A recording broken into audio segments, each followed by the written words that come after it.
Pratap classes दोस्तों, Pratap classes के YouTube channel पर आपका स्वागत है। तो आज है 17 सितंबर 2022 और 17 सितंबर 2022 के जितने भी इंडिया और वर्ल्ड के जो करंट अफेयर्स के क्वेश्चन बनते हैं तो आज उनका डिस्कशन करेंगे। पूरा वीडियो ध्यान से देखना और लास्ट में आपसे क्वेश्चन पूछूंगा जिनके जवाब आपको कमेंट बॉक्स में देना होगा। तो सभी विद्यार्थियों को गुड मॉर्निंग। स्टार्ट करते हैं आज की क्लास। और इससे पहले सारे विद्यार्थी जल्दी से वीडियो को लाइक और शेयर कर देना। PDF आपको इसकी टेलीग्राम पर प्रताप क्लासेस सर्च करके वहाँ से आप डाउनलोड कर सकते हो और इस वीडियो के डिस्क्रिप्शन में भी टेलीग्राम का लिंक है, वहाँ जाकर भी इसकी PDF आप डाउनलोड कर सकते हो। तो सभी विद्यार्थियों को गुड मॉर्निंग। डेली आपको 6:30 पर मेरी ये लाइव क्लास आपको मिलती है। स्टार्ट करते हैं, कल के क्वेश्चनों का रिवाइज कर लेते हैं। हाल में भारत सरकार द्वारा शुरू की गई अमृत सरोवर योजना में किस राज्य ने प्रथम स्थान हासिल किया है? ये किया है उत्तर प्रदेश ने और राजस्थान का इसमें चौथा स्थान है। हाल में काकोडा युद्धाभ्यास में भाग लेने के लिए भारतीय नौसेना का INS सतपुड़ा और P-28 समुद्री गश्ती विमान किस देश में पहुंच चुका है? तो ये पहुंच चुका है ऑस्ट्रेलिया में।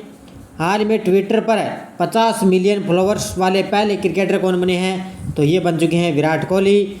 हाल में किस राज्य में हड़प्पा संस्कृति का सबसे बड़ा संग्रहालय बन रहा है? ये बन रहा है हरियाणा के राखीगढ़ी में। हाल में कौन सा देश भारत से तेल आयात फिर से शुरू करने का आग्रह कर रहा है? ये कर रहा है ईरान देश। हाल ही में वेदांता और फॉक्सकॉन किस राज्य में सेमीकंडक्टर बनाएगी? ये बनाएगी गुजरात में। हाल में किसने अंग्रेजी में एक नई किताब रजनी के मंत्र life lessons from India's most loved superstar लिखी है? तो ये लिखी है PC बाला सुब्रमण्यम ने ये पुस्तक लिखी है। और ये कल के क्वेश्चनों का रिवाइज था। स्टार्ट करते हैं आज की क्लास। इससे पहले सारे विद्यार्थी वीडियो को लाइक शेयर कर देना। और कई विद्यार्थी कह रहे थे कि सर टेलीग्राम पर क्विज भी डाल दिया करो, तो कल मैंने शाम को भी क्विज डाल दी टेलीग्राम पर। तो अब लगातार आपको शाम को भी इसकी क्विज टेलीग्राम पर मिल जाएगी, तो आप टेलीग्राम को ज़रूर ज्वाइन कर लीजिए। पहला क्वेश्चन देखिए, हाल में ओजोन दिवस कब बनाया गया है? तो हाल में ओजोन दिवस बनाया गया है 16 सितंबर को। कब बनाया गया है? 16 सितंबर को ओजोन दिवस बनाया गया है। हर साल 16 सितंबर का पूरी दुनिया में ओजोन दिवस के रूप में बनाया जाता है और ये दिन खास तौर पर सभी देशों को हमारी ओजोन लेयर को बचाने के ध्यान खींचने के लिए बनाया जाता है। और इस साल पृथ्वी पर जिंदगी बचाने के लिए ग्लोबल स्पोर्ट्स थीम के साथ ओजोन डे बनाया गया है। तो इसकी थीम क्या रही अब की बार है? पृथ्वी पर जिंदगी बचाने के लिए ग्लोबल स्पोर्ट्स, ये इसकी थीम रही है। और हर साल ये 16 सितंबर को ओजोन दिवस बनाया जाता है। अगला क्वेश्चन देखो, हाल ही में भारत ने किस देश को हराकर सेफ अंडर 17 खिताब जीता है? तो हाल ही में भारत ने किसको हराया है? नेपाल को।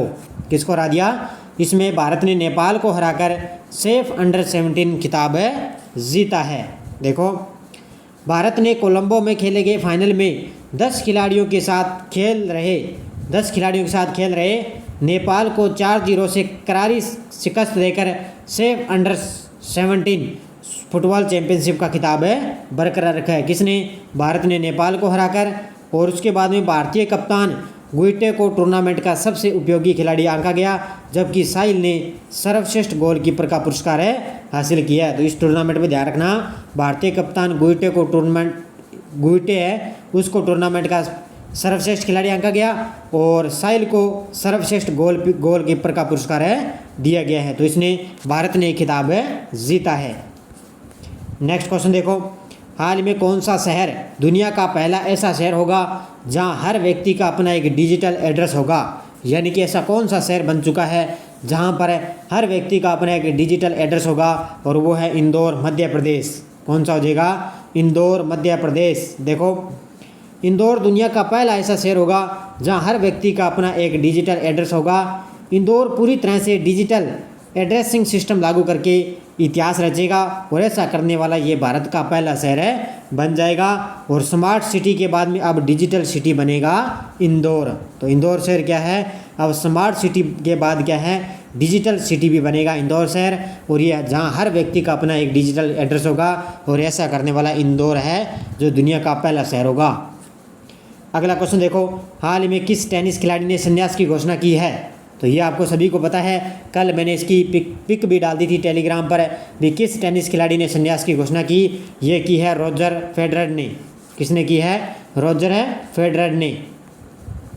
टेनिस के महान खिलाड़ी रोजर फेडरर ने 15 सितंबर को पेशेवर टेनिस से संन्यास लेने की घोषणा की है।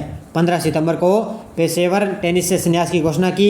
20 बार के ग्रैंड स्लैम चैंपियन इस साल लंदन में लेवर कप के बाद संन्यास लेंगे। यानी कि अब लंदन में लेवर कप के बाद वो संन्यास लेंगे। उन्होंने अपने करियर के दौरान फेडरर ने 6 तो Australian open, 1 French open, 8 Wimbledon और 5 यूएसए ओपन टूर्नामेंट जीते। तो ये ध्यान रखना, इन्होंने क्या है, 6 ऑस्ट्रेलियन ओपन जीत लिए, 1 फ्रेंच ओपन जीता, 8 विंबलडन ओपन और 5 यूएसए ओपन टूर्नामेंट जीते हैं। तो अब इन्होंने क्या है 15 सितंबर को पेशेवर टेनिस से संन्यास की घोषणा कर दी है। किसने? रोजर फेडरर ने। अगला क्वेश्चन देखो, हाल में अंतर्राष्ट्रीय क्रिकेट परिषद आईसीसी के अगस्त महीने की सर्वश्रेष्ठ खिलाड़ी कौन बनी है?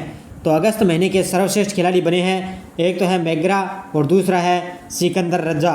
ये दोनों के हैं अब की बार अगस्त महीने के सर्वश्रेष्ठ खिलाड़ी बने हैं। और हर महीने आपको पता है आईसीसी के द्वारा 2 खिलाड़ी जो है सर्वश्रेष्ठ चुने जाते हैं और हर मंथ में आपको बताता हूँ। तो अगस्त महीने के बन चुके हैं ये दोनों खिलाड़ी, मैग्रा और सिकंदर रजा। देखो, भारत की जेमिमा रोड्रिग्स अंतर्राष्ट्रीय क्रिकेट परिषद के अगस्त महीने की सर्वश्रेष्ठ महिला खिलाड़ी की दौड़ में ऑस्ट्रेलिया की तहलिया मैग्रा से पिछड़ गई, जबकि पुरुष वर्ग में जिम्बाब्वे के सिकंदर रजा ने खिताब अपने नाम किया है। यानी कि ये क्या है, भारत की है जेमिमा रोड्रिग्स, ये क्या है ऑस्ट्रेलिया की तहलिया मैग्रा से पिछड़ गई। और पुरुषों में क्या है, जिम्बाब्वे के सिकंदर रजा ने खिताब अपने नाम किया है। मैग्रा ने बर्मिंघम में ऑस्ट्रेलिया को स्वर्ण पदक विजेता बनाने में महत्वपूर्ण भूमिका निभाई थी, जिसे उन्हें यह पुरस्कार मिला है। उन्होंने क्या है, अब जो ये ऑस्ट्रेलिया की तहलिया मैग्रा है, इन्होंने क्या है बर्मिंघम जो कॉमनवेल्थ गेम्स हुए उसमें क्या है ऑस्ट्रेलिया को उन्होंने स्वर्ण पदक दिलाया था। उस वजह से क्या इनको सर्वश्रेष्ठ खिलाड़ी अगस्त महीने के लिए इनको चुना गया है। अगला देखो, हाल में देश के कौन से 2 राज्य कुल औद्योगिक निवेश में से 35% हिस्सा हासिल कर रहे हैं? यानी कि भारत के ऐसे देश के कौन से 2 राज्य हैं जो कुल औद्योगिक निवेश में से 45% हिस्सा हासिल कर रहे हैं?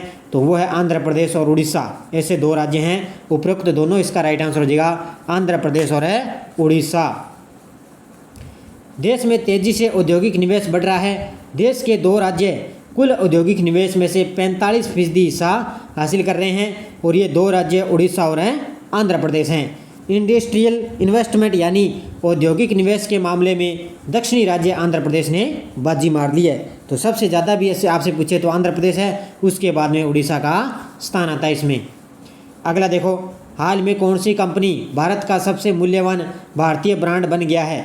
तो ये बन चुकी है Tata consultancy services. Option number 20 का राइट आंसर हो जाएगा टाटा कंसल्टेंसी सर्विसेज है ये कंपनी जो भारत की सबसे मूल्यवान ब्रांड कंपनी बन चुकी है। दिग्गज कंपनी टाटा कंसल्टेंसी सर्विसेज यानी कि टीसीएस भारत का सबसे मूल्यवान भारतीय ब्रांड बन गया है। टीसीएस ने पहले इस पायदान पर मौजूदा एचडीएफसी बैंक को पीछे छोड़ते हुए स्थान प्राप्त किया है। तो एचडीएफसी पहले बैंक था और उसको पीछे छोड़ते हुए ये स्थान प्राप्त किया। किसने? ये दिग्गज कंपनी टाटा कंसल्टेंसी सर्विसेज, और ये भारत का सबसे मूल्यवान भारतीय ब्रांड बन गया है। नेक्स्ट देखो, हाल ही में भारत व्यापार संवर्धन संगठन यानी कि आईटीपीओ के नए अध्यक्ष और प्रबंध निदेशक रूप में किसे नियुक्त किया गया है? तो अभी भारत व्यापार संवर्धन संगठन के नए अध्यक्ष बन चुके हैं। कौन बन चुके हैं? बीवीआर सुब्रह्मण्यम। कौन बन चुके हैं? ऑप्शन नंबर 1 इसका राइट आंसर हो जाएगा बीवीआर सुब्रह्मण्यम, ये बन चुके हैं। देखो, बीवीआर सुब्रह्मण्यम एलएसएस के भारत व्यापार संवर्धन संगठन के नए अध्यक्ष और प्रबंध निदेशक के रूप में नियुक्त किया गया है और वह एलसी गोयल की जगह लेंगे। किसकी जगह लेंगे? ये एलसी गोयल की। मंत्रिमंडल की नियुक्ति समिति ने 15 सितंबर को सुब्रह्मण्यम की नियुक्ति को मंजूरी दी है। 15 सितंबर को इनको क्या नियुक्ति के लिए मंजूरी भी दे दी है। अगला देखो, ये देखो कितना शानदार, हाल ही में ब्लूमबर्ग बिलियनियर्स इंडेक्स के अनुसार दुनिया के दूसरे सबसे अमीर व्यक्ति कौन बन चुके हैं। और अभी आपको पता है 17 दिनों के अंदर अंदर अभी क्या है, गौतम अडानी ने दुनिया के दूसरे सबसे अमीर व्यक्ति बन चुके हैं। तो 1 नंबर पे कौन है, एलन मस्क है और इनके करीब ये पहुंच चुके हैं। और गौतम अडानी ने दुनिया के दूसरे सबसे अमीर व्यक्ति बन चुके हैं। देखो, भारतीय अरबपति गौतम अडानी 154.7 अरब डॉलर की नेटवर्थ के साथ शुक्रवार को दुनिया के दूसरे सबसे अमीर कारोबारी ये बन चुके हैं। फोर्ब्स की रियल टाइम बिलियनर्स लिस्ट के मुताबिक फ्रांस के बर्नार्ड अर्नोल्ट को पछाड़कर, किसको पछाड़ा है, फ्रांस के बर्नार्ड अर्नोल्ट को पछाड़कर गौतम अडानी ने मुकाम हासिल किया है।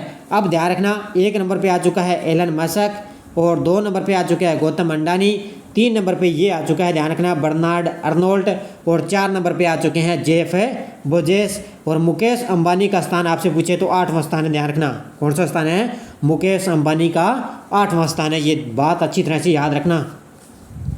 अगला देखो, हाल ही में फिच ने देश के आर्थिक विकास दर के अनुमान को घटाकर कितने प्रतिशत किया है, ये किया है, ध्यान रखना, 7%। कितना कर दिया है, भारत की जीडीपी 7% जितने अनुमान लगाया है। फिच रेटिंग्स ने चालू वित्त वर्ष के लिए भारत के आर्थिक विकास के पूर्वानुमान को 7.8% के पिछले अनुमान को घटाकर 7% कर दिया। और फिच ने कहा कि जून में लगाए गए 7.8% की वृद्धि के अनुमान की तुलना में अब 2022-23 में भारतीय अर्थव्यवस्था के 7% की दर से बढ़ने की उम्मीद है। तो ये बहुत बार ये अनुमान घटता बढ़ता है, जीडीपी ज़्यादा महंगाई की वजह से तो कम ज़्यादा होती रहती है। तो कई सारे जो है अलग अलग उनके अनुमान लगाए जाते हैं। अगला देखो, हाल में किस भारतीय क्रिकेट खिलाड़ी ने भारतीय क्रिकेट के सभी प्रारूपों से संन्यास की घोषणा की है, वो है रॉबिन उथप्पा।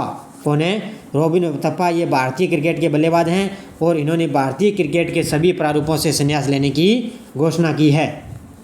भारतीय क्रिकेट के बल्लेबाज रॉबिन उथप्पा ने भारतीय क्रिकेट के सभी रूपों से संन्यास की घोषणा की और भारत के लिए आखिरी बार उन्होंने साल 2015 में खेला था। तो उन्होंने आखिरी बार 2015 में खेला, अब उन्होंने आखिरी बार संन्यास की घोषणा कर दी है। अब देखो पिछले वीडियो का क्वेश्चन, हाल में कौन सा राज्य पहली बार 3 रणजी ट्रॉफी मैचों की मेजबानी करेगा, तो वो करेगा सिक्किम राज्य। सभी विद्यार्थियों ने बड़े शानदार जवाब दिए, सभी विद्यार्थियों को हार्दिक शुभकामनाएं। और अब आपको लगातार शाम को क्या है, टेलीग्राम पर इन क्वेश्चनों की PDF, ये क्विज भी आपको मिला करेगी। पहले क्विज मिलेगी और उसके बाद में आपको PDF मिलेगी।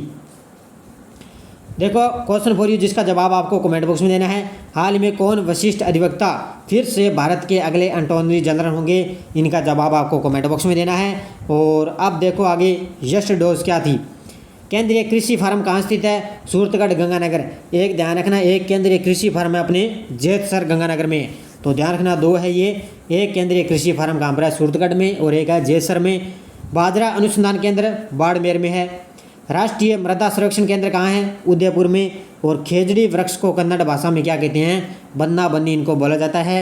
और बास्केटबॉल महिला अकादमी कहाँ स्थित है, सवाई मान सिंह जयपुर में बास्केटबॉल महिला अकादमी स्थित है। सभी विद्यार्थियों ने बड़े शानदार जवाब दिए और ये रीट लेवल 1 और 2 के लिए बड़े ही शानदार है, सीधे सीधे क्वेश्चन आपको देखने को मिलेंगे।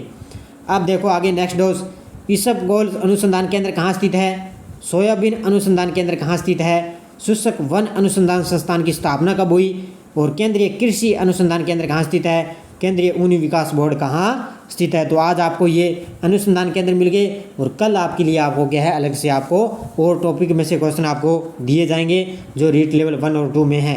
तो ये वीडियो लाइक और शेयर करते रहना और PDF आपको इसकी टेलीग्राम पर मिल ही जाएगी शाम तक, और अब आपको क्विज भी मिलने लग जाएगी। धन्यवाद, जय हिंद, जय भारत।